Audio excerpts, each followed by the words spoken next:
hears Krishna. And the Bhagavatam, he is the hearer who asks the questions of the Bhagavatam. After the war, his Parikshit's, so he's still not born yet, he's been rescued, yeah?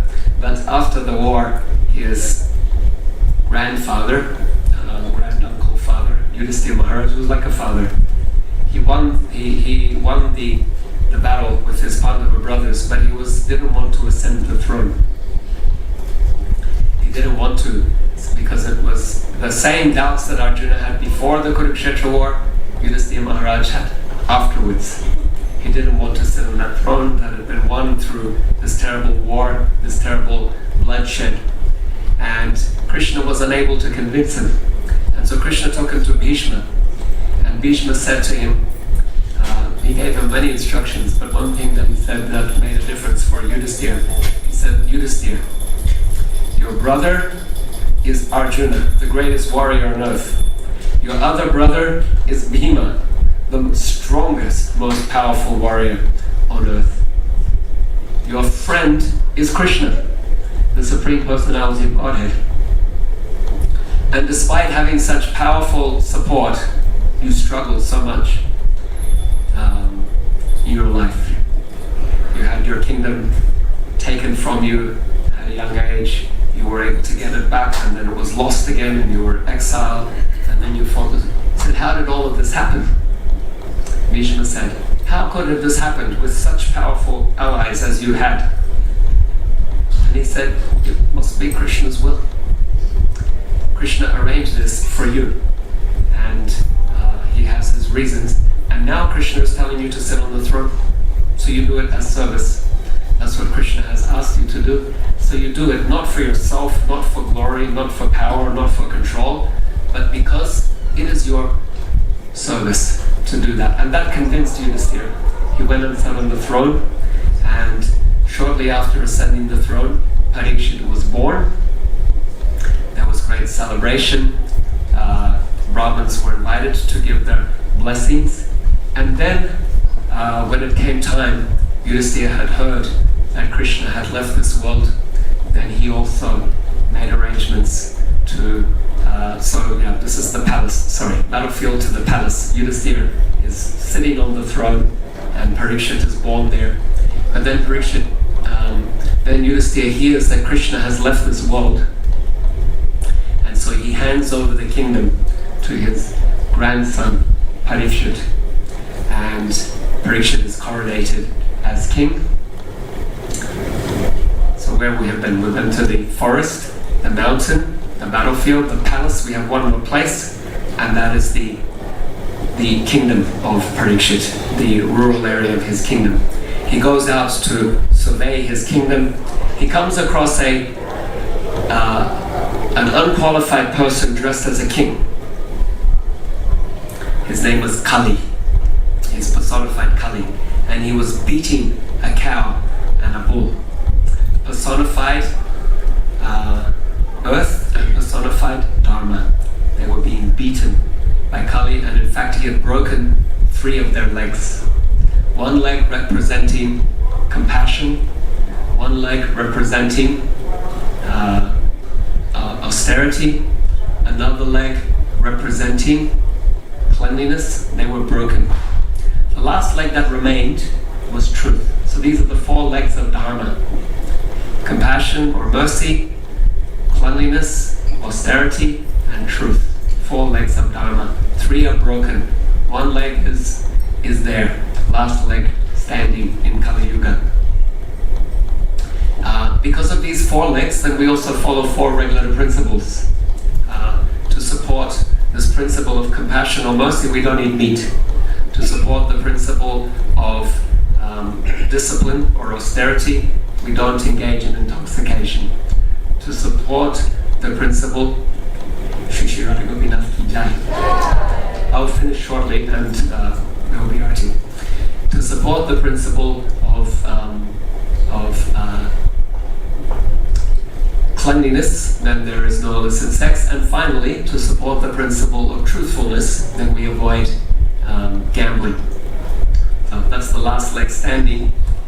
Parikshit Maharaj chastised Kali, banished him from his kingdom, but then Kali said, well, I have nowhere to go. Your kingdom is the whole world. Where will I be if you banish me? So Parikshit said, you can stay where there are these four sinful things: meat eating, gambling, intoxication, and illicit sex. And Parikshit said, well, Kali said, even those things don't exist in your kingdom. So he said, well, you can be wherever there is an accumulation of gold as well. When gold or wealth is accumulated, then it can lead, it doesn't necessarily, but it can lead to these vices as well. So that's the kingdom of Parikshit. Another time when he was out in his kingdom, he saw an ashram, and he wanted to, he was tired and thirsty. So he entered that ashram, and he was expecting to be received there, but there was nobody received him. He was the emperor of the world, and he enters this ashram, there was no reception. And so he was tired and thirsty, he felt slighted. And so he saw the sage meditating, but he thought that sage was just trying to avoid receiving him. In fact, that sage was in deep meditation, didn't know that the king had arrived. And to show his displeasure, he acted out of character. He lifted a snake, a dead snake with the edge of his bow, draped it around that sage's neck as a garland, and left to show his displeasure. And when that sage's son saw that his father had been insulted in that way, he said, this emperor is unqualified, he will die in 7 days. And he pronounced a curse. And when Parikshit heard that curse, he went to the bank of the Ganges, which is there flowing by Hastinapura, the capital of the Kurus, where he ruled.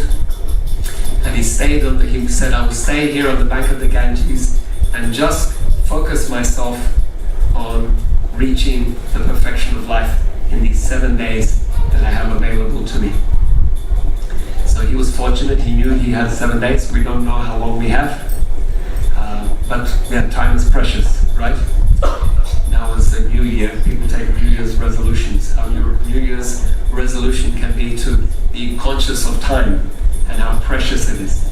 Parikshit Maharaj was fortunate knowing that he had 7 days, and he made maximum use of them by staying there by the Ganges and inviting all the sages of the world to give him guidance.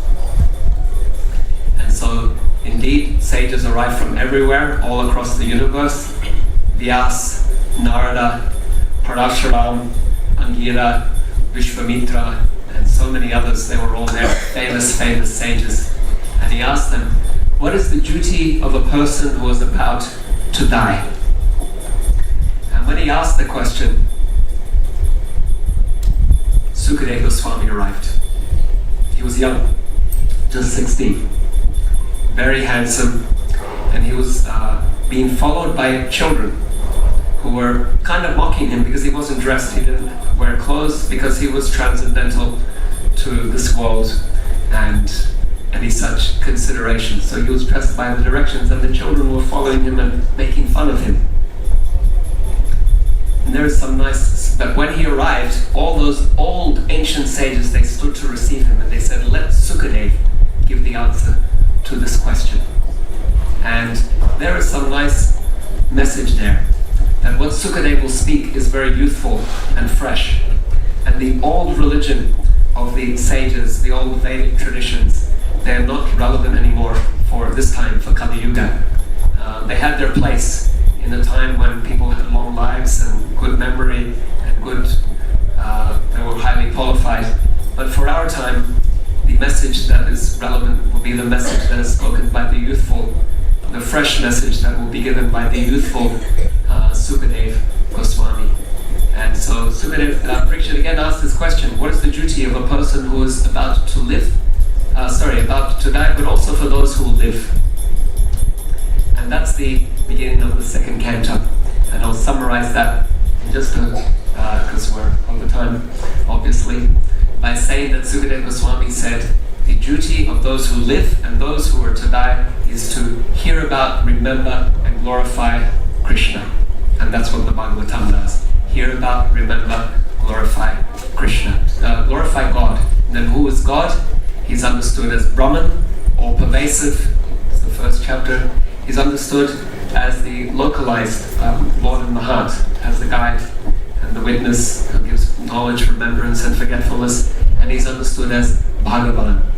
And Bhagavan has many incarnations. He is also appearing as the Purushas, the Vishnus who create the worlds. And at the beginning of creation, he also, and this is the fourth Bhagavatam story, he spoke the Bhagavatam to Brahma. And Brahma, at the end of the second canto, tells this story. He spoke Bhagavatam to Brahma. Brahma spoke it to Narada. Narada gave instruction to Vyas, who wrote the Bhagavatam. Vyas instructed it to Sukadeva Goswami. And so the Bhagavatam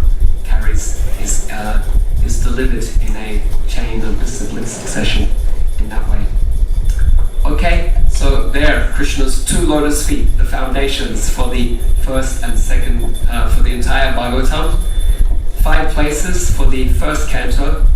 3 aspects of God, Brahman, Paramatma and Bhagavan for the second canto. And 2 questions. The first question, how can the people of Kali be delivered? The answer, Srimad Bhagavatam. The second question, what is the second canto, what is the duty of those who live and those who are about to die? And the answer, hear about, remember and glorify God, who is understood as Brahman, Paramatma and Bhagavan.